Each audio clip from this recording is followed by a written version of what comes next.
22 जनवरी वो तारीख जब राम मंदिर की प्राण प्रतिष्ठा होगी। एक बहुत अहम दिन दोस्तों। मगर उससे पहले राम मंदिर ट्रस्ट के महासचिव चंपत राय ने एक बहुत ही अजीबोगरीब घोषणा की है दोस्तों। उन्होंने कहा है कि 22 जनवरी को कोई भी संवैधानिक पद पर बैठा व्यक्ति ना पहुंचे, क्योंकि हम उन्हें सुरक्षा नहीं दे सकते। जैसे ही उन्होंने यह घोषणा की दोस्तों, इस बात को लेकर चर्चा होने लगी कि क्या अब प्रधानमंत्री नरेंद्र मोदी 22 जनवरी को राम मंदिर के प्राण प्रतिष्ठा समारोह में नहीं जा पाएंगे। मगर फिर चंपत राय ने इसमें अपना स्पष्टीकरण दिया। चंपत राय यह कहते हैं कि इस मौके पर कोई भी संवैधानिक पद पर बैठा व्यक्ति ना आए, और इसमें उन्होंने मुख्यमंत्रियों और राज्यपाल का नाम ले दिया। वो चाहते तो प्रधानमंत्री का नाम कह सकते थे, क्योंकि हम ये ना भूलें कि राम मंदिर के भूमि पूजन पर प्रधानमंत्री नरेंद्र मोदी पहुंचे थे और पूरे कैमरे का फोकस प्रधानमंत्री नरेंद्र मोदी पर था। अब चंपत राय ये कह रहे हैं कि कोई भी संवैधानिक पद का व्यक्ति ना पहुंचे, मगर अपने स्पष्टीकरण में वो ये कहते हैं कि मुख्यमंत्री ना पहुंचे। तो बड़ा सवाल ये, क्या मुख्यमंत्री आदित्यनाथ को रोकने का प्रयास है? दूसरा बड़ा सवाल, क्या 22 जनवरी को एक ऐसा आयोजन किया जाएगा जहां तमाम कैमरास की निगाह सिर्फ और सिर्फ प्रधानमंत्री के चेहरे पर होंगी? मैं चाहूंगा कि राम मंदिर ट्रस्ट के चंपत राय दरअसल कह क्या रहे हैं, आप उसे ध्यान से सुनिए। ऐसा कोई भी व्यक्ति को हम चाहेंगे, हम हाथ जोड़कर निवेदन करेंगे, जिनके साथ कॉन्स्टिट्यूशनल प्रोटोकॉल है, वो प्राण प्रतिष्ठा के दिन अयोध्या ना आवे। हमारा उनको बारंबार हाथ जोड़कर यही निवेदन रहेगा। राज्यों के मुख्यमंत्री, राज्यपाल, राजदूत, इनके साथ एक संवैधानिक प्रोटोकॉल है, और 22 जनवरी को उनकी सेवा हम भी नहीं कर पाएंगे, और मैं समझता हूं लोकल एडमिनिस्ट्रेशन भी नहीं कर पाएगा। तो हम उनसे निवेदन करेंगे, प्राण प्रतिष्ठा के दिन ना आवे। उसके बाद जिस प्रांत के लोग जब आ रहे हैं, उसी राज्य के प्रांत के मुख्यमंत्री, राज्यपाल आ सकते हैं। तो सुना आपने, वो कहते हैं कि कोई संवैधानिक पद का व्यक्ति ना पहुंचे। जैसे ही उन्होंने ये बात कही, कई लोग ये टिप्पणी करने लगे कि प्रधानमंत्री नरेंद्र मोदी नहीं पहुंच पाएंगे। मगर स्पष्टीकरण पर गौर किया आपने, जब उन्होंने कहा कि मुख्यमंत्री ना पहुंचे। दोस्तों, मैं आपको बतला दूं कि उत्तर प्रदेश की राजनीति में एक रस्साकशी पिछले कई सालों से चल रही, जब से मुख्यमंत्री आदित्यनाथ मुख्यमंत्री बने हैं। वो है मुख्यमंत्री आदित्यनाथ के करीबी लोगों और गुजरात लॉबी के बीच। प्रधानमंत्री जिस भी व्यक्ति को अपनी तरफ से उत्तर प्रदेश भेजते हैं, उसकी अनदेखी होती है उत्तर प्रदेश सरकार के अंदर। यह रस्साकशी लगातार होती रही। हालात इतने गंभीर हो गए दोस्तों कि मुख्यमंत्री आदित्यनाथ को वहां बुलाया गया, आपसी मंत्रणा की गई। मगर अब ये जो घोषणा चंपत राय ने की है दोस्तों, ये बहुत दिलचस्प है, क्योंकि देखिए हमें इस बात पर गौर करना पड़ेगा। अगर हम मुख्यमंत्री आदित्यनाथ की छवि की तरफ देखें, तो वो गोरखपुर मंदिर के महाराज रहे हैं। वो राजनेता बाद में हैं, पहले एक धार्मिक व्यक्ति हैं। हालांकि अब तो वो एक ऐसे व्यक्ति हैं जो अपने धार्मिक होने का फायदा उठाते हैं, यानी कि राजनीति में धर्म का इस्तेमाल। वो एक अलग मुद्दा है, उसकी चर्चा आज करने की जरूरत नहीं है। मगर जो मुद्दा मैं आपके सामने रखना चाहता हूं कि आखिर क्या वजह है कि चंपत राय ये कह रहे हैं कि कोई भी मुख्यमंत्री ना पहुंचे, और आखिर क्या वजह है कि चंपत राय ये नहीं कह रहे कि प्रधानमंत्री वहां ना पहुंचे। कहीं ऐसा तो नहीं कि 22 जनवरी का मकसद राम मंदिर प्राण प्रतिष्ठा नहीं, बल्कि प्रधानमंत्री नरेंद्र मोदी का महिमा मंडन हो? क्योंकि हम देख चुके हैं, चाहे शिलान्यास हो, चाहे नई संसद भवन का उद्घाटन हो, हमने देख लिया संगोल के नाम पर पूरा का पूरा फोकस प्रधानमंत्री नरेंद्र मोदी पर था। पूरा का पूरा फोकस। नई संसद तो कहां गई कोई नहीं जानता, और आप भी जानते हैं कि नई संसद में कायदे से राष्ट्रपति द्रौपदी मुर्मू को निमंत्रण दिया जाना चाहिए था, मगर ध्यान उनसे ना भटक जाए, इसलिए राष्ट्रपति द्रौपदी मुर्मू को बुलाया नहीं गया नई संसद के उद्घाटन पर। जो कई लोगों को बात अटपटी लगी थी, और यह ना भूलें, जब प्रधानमंत्री नरेंद्र मोदी संगोल के सामने नतमस्तक हुए थे, तब संसदीय कार्य मंत्री का एक बयान आया था कि संगोल युग में महाराजा संगोल के सामने नतमस्तक होते हुए उन्होंने प्रधानमंत्री के लिए महाराजा शब्द का इस्तेमाल किया था। आज ये सवाल पूछना जायज हो जाता है कि क्या राम मंदिर में राम लला से बड़े या भगवान श्री राम से बड़े प्रधानमंत्री तो नहीं हो जाते ना। और अगर आप एक राजनेता को अनुमति दे रहे हैं, जैसा कि चंपत राय के इस बयान से स्पष्ट हो रहा है, तो फिर आप मुख्यमंत्रियों को क्यों अनुमति नहीं दे रहे? और सबसे बड़ी बात, जहां तक सुरक्षा की बात है, यह विश्व हिंदू परिषद की जिम्मेदारी नहीं है, यह राम मंदिर की भी जिम्मेदारी नहीं है, यह जिम्मेदारी उत्तर प्रदेश शासन की है। तो चंपत राय किस हैसियत से यह बोल रहे हैं कि हम उन्हें जो है सुरक्षा नहीं दे पाएंगे या हम उन्हें महत्व नहीं दे पाएंगे? और एक और बात जिस पे आपको गौर करना पड़ेगा, जब राम मंदिर समिति बनी थी, जिसके जहां तक मुझे याद है 8 सदस्य थे, इनमें चंपत राय को बाद में शामिल किया गया था। चंपत राय गोद लिए सदस्य हैं, एडॉप्टेड सदस्य हैं। तो चंपत राय तो राम मंदिर ट्रस्ट के महासचिव बाद में बने। तो चंपत राय आज की तारीख में एक बॉस की तरह इस बात का ऐलान कैसे कर रहे हैं कि कोई भी संवैधानिक पद का व्यक्ति वहां क्यों नहीं पहुंच सकता? फिर से मेरे उस सवाल पर गौर कीजिए, क्या यह प्रधानमंत्री नरेंद्र मोदी और मुख्यमंत्री आदित्यनाथ के बीच राजनीतिक रस्साकशी का परिणाम है? क्योंकि देखिए, जब प्राण प्रतिष्ठान होंगे राम मंदिर में, तब जाहिर सी बात है कि मुख्यमंत्री आदित्यनाथ भी वहां मौजूद रहना चाहेंगे। चंपत राय, जो कि राम मंदिर ट्रस्ट से जुड़े हुए हैं, विश्व हिंदू परिषद से जुड़े हुए हैं, उन्हें यह कोई अधिकार नहीं है कि वो सुरक्षा संबंधी जानकारी को लेकर एक अथॉरिटी की तरह अपना बयान दें। क्योंकि जहां तक सुरक्षा की बात है, जहां तक मेहमान नवाजी की बात है, यह तो उत्तर प्रदेश शासन की जिम्मेदारी है। और उत्तर प्रदेश शासन किसके अंतर्गत आती है? मुख्यमंत्री आदित्यनाथ के अंतर्गत। तो क्या इसके पीछे एक राजनीति है कि 22 जनवरी को प्रधानमंत्री नरेंद्र मोदी के अलावा कोई ना आए? हां, इसका एक और पहलू हो सकता है कि क्या चंपत राय चाहते हैं कि भाजपा इसका राजनीतिक फायदा ना उठाए, इसीलिए किसी को भी ना बुलाया जाए, ना प्रधानमंत्री नरेंद्र मोदी को और ना मुख्यमंत्री आदित्यनाथ को।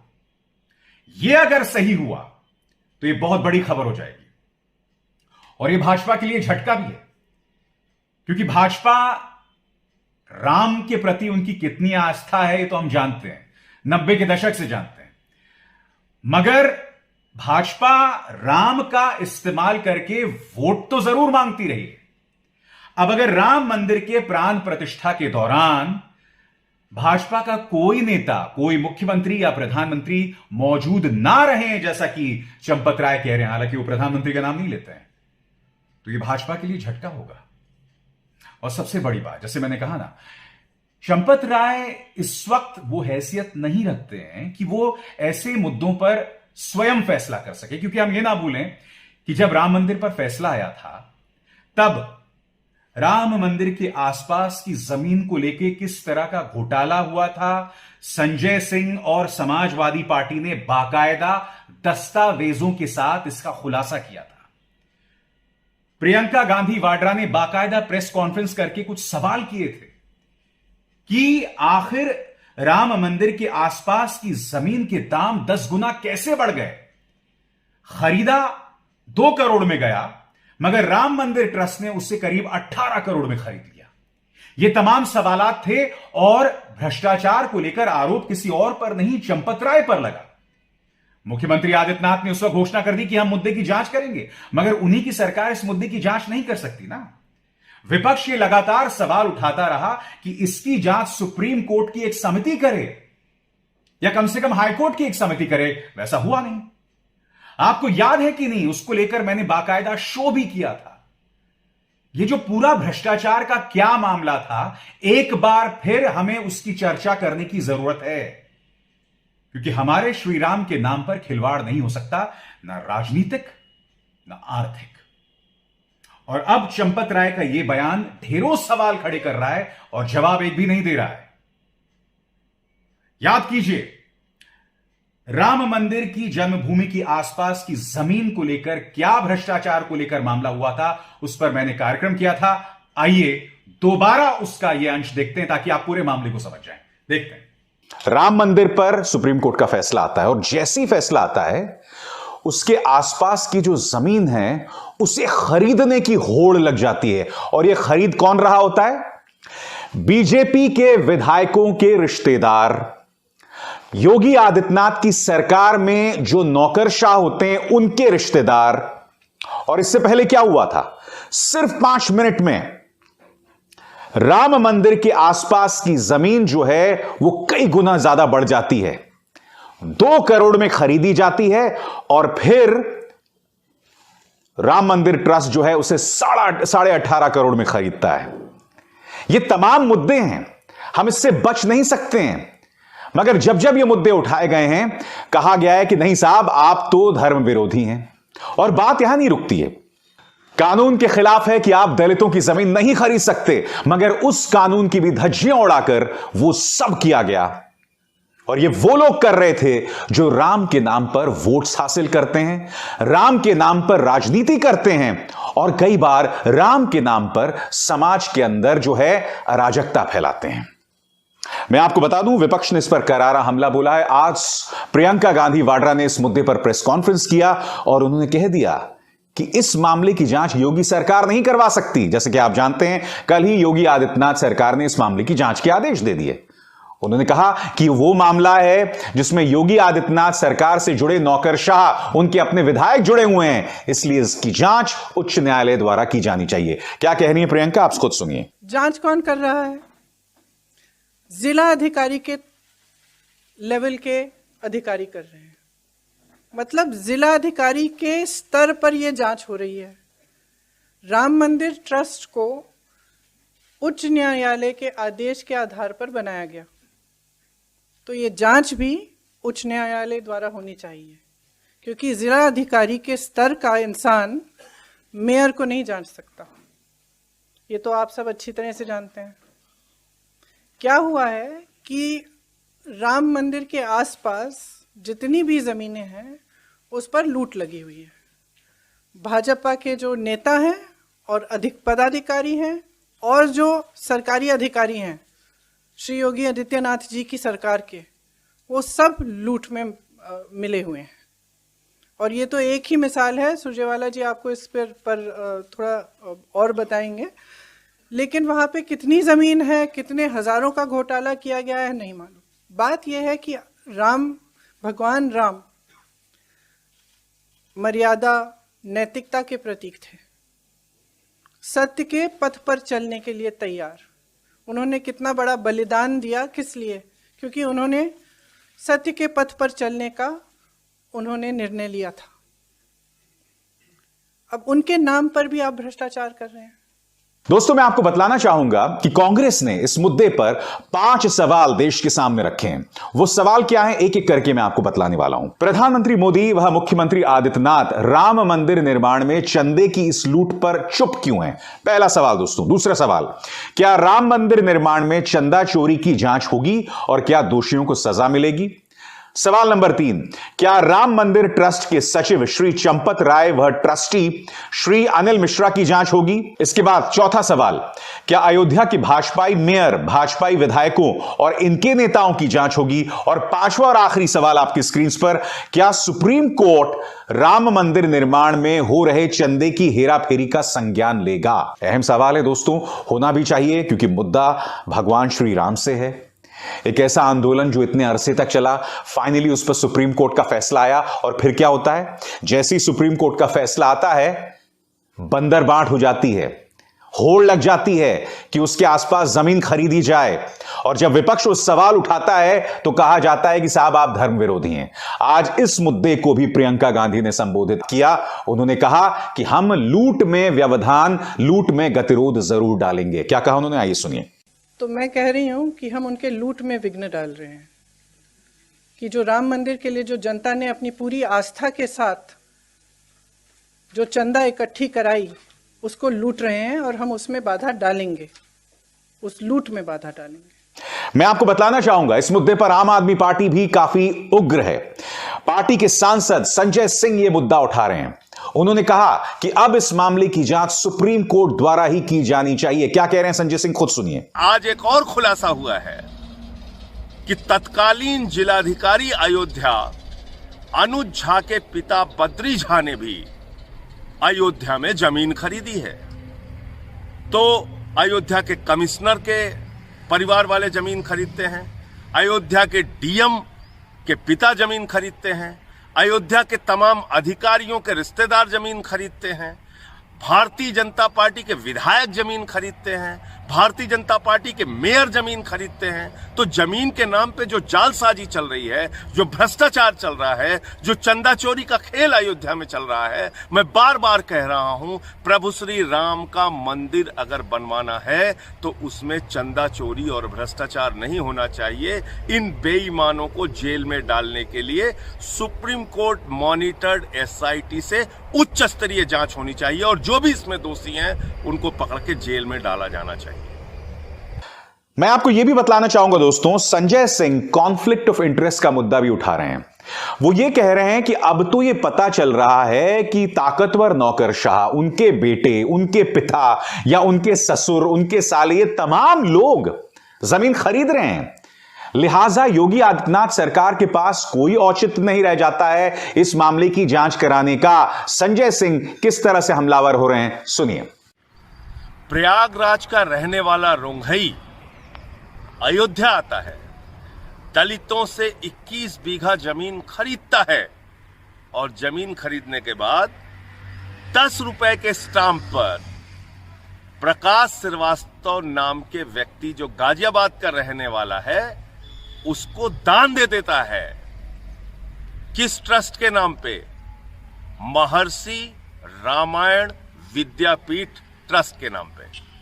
और वो ट्रस्ट प्लाटिंग करके तमाम उन अधिकारियों और विधायकों को अपनी जमीन बेचता है जो पूरी तरीके से अवैध है, गलत है, अवैधानिक है और भ्रष्टाचार की दृष्टि से की गई कार्रवाई है। कल आदित्यनाथ जी की सरकार ने अपने ही अधिकारियों से उसकी जांच कराने का आदेश दिया है। जब उनके ही अधिकारी, उनके ही विधायक, उनके ही लोग, उनकी ही पार्टी से जुड़े हुए लोग भ्रष्टाचार में शामिल हैं तो निष्पक्ष जांच कैसे हो सकती है? इसलिए इस पूरे मामले की सुप्रीम कोर्ट मॉनिटर्ड एसआईटी से जांच होनी चाहिए। आप विश्वास नहीं करेंगे, आज से कई सालों पहले मैंने सोचा था कि जब राम मंदिर अस्तित्व में आ जाएगा उसके बाद क्या होगा, तब भारतीय जनता पार्टी क्या सियासत करेगी। क्योंकि देखिए, जब तक भाबरी ढांचा बना हुआ था तब तक भारतीय जनता पार्टी उस पर सियासत करती थी। अब भी वो किसी ना किसी बहाने उस मुद्दे पर सियासत करती है, मगर अब इसका बदनुमा चेहरा सामने उभर कर आ रहा है। आदित्यनाथ सरकार इस मामले की जांच करवा रही है जिससे पता चल जाता है कि कहीं ना कहीं दिल में चोर बैठा हुआ है और कहीं ना कहीं गड़बड़ हुई है। नहीं तो आप इस मुद्दे पर भी कह सकते थे कि साहब देखा, ये लोग मंदिर के निर्माण में गतिरोध पैदा कर रहे हैं। इन्होंने ये नहीं कहा इस बार। वो समझ रहे हैं कि जनता पूरे खेल को देख रही है। जनता देख रही है कि 90 के दशक से आप लोग भगवान राम के नाम पर सियासत खेल रहे हैं। अब मैं आपसे दोबारा सवाल करता हूं दोस्तों, भ्रष्टाचार के इन आरोप की अब तक कोई जांच नहीं हुई। चंपत राय को किसी समिति ने, जहां तक मुझे याद है, नहीं बुलाया, उनसे पूछताछ नहीं की, मामला दफन हो गया, कोई मीडिया सवाल नहीं कर रहा है। अब चंपत राय यह कह रहे हैं कि भाई कोई भी संवैधानिक पद पर बैठा व्यक्ति वहां ना पहुंचे। पहली बात, चंपत राय जी पूरे सम्मान के साथ, यह आपकी जिम्मेदारी भी नहीं है, यह तो उत्तर प्रदेश शासन फैसला करेगा ना कि वहां कौन पहुंचेगा या कौन नहीं पहुंचेगा। यानी कि मुख्यमंत्री आदित्यनाथ यह फैसला करेंगे। और मुख्यमंत्री आदित्यनाथ मुख्यमंत्री होने के अलावा गोरखनाथ मंदिर के महाराज ही रहे हैं। लिहाजा इस मौके पर वो भागीदारी चाहते हैं। तो क्या उन्हें दूर रखा जा रहा है क्योंकि उन्होंने मुख्यमंत्रियों का नाम लिया? और क्या इससे जुड़ा हुआ है राजनीतिक रस्साकशी का सवाल जो मुख्यमंत्री आदित्यनाथ और प्रधानमंत्री नरेंद्र मोदी के बीच चल रहा है? या फिर जो मुख्यमंत्री आदित्यनाथ और गृह मंत्री अमित शाह के बीच चल रहा है? क्योंकि सवाल तो उत्तराधिकारी का है ना कि प्रधानमंत्री नरेंद्र मोदी के बाद कौन? आज मैंने आपके सामने सिर्फ सवाल उठाए हैं दोस्तों, और इन सवालों के जवाब दिए जाने चाहिए। राम हमारे विश्वास का प्रतीक है, हमारी आस्था का प्रतीक है। उसके साथ कोई खिलवाड़ नहीं कर सकता, उस पर कोई राजनीति नहीं कर सकता। और अगर आप इस पर सवालों के जवाब नहीं चाहते हैं तो आप भी एक राजनीतिक पार्टी का पिछलग्गू बनकर उनके प्रचार को आगे कर रहे हैं। आपका राम मंदिर से कोई लेना देना नहीं है, न राम से कोई लेना देना है। अभिसार शर्मा को दीजिए इजाजत। नमस्कार।